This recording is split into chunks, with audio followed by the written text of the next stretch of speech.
how school buses and transportation uses math. Have you ever wondered how your school bus knows exactly when to pick you up, how far it travels, or how much fuel it needs? Well, the secret behind all of this is math.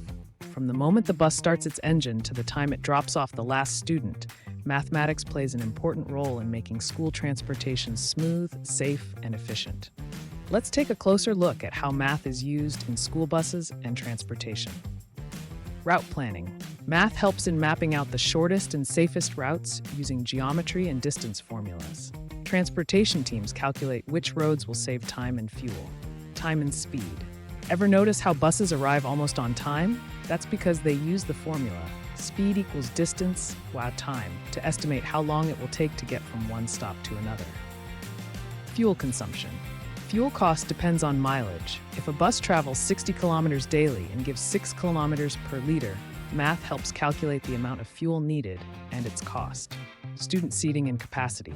How many students can ride safely? If one bus holds 40 students and there are 160 students, we divide 160 by 40 equals 4 buses needed.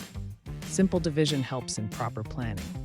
Budgeting and fees. Schools use addition, multiplication, and percentages to calculate transportation fees. They include fuel, maintenance, and drivers' salaries. Maintenance schedules.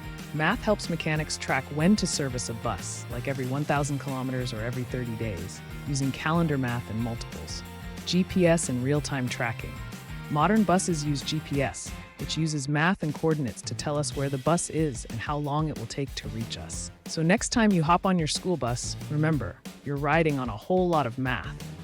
From route planning and timing to safety and savings, math keeps school transportation running like a well-oiled machine.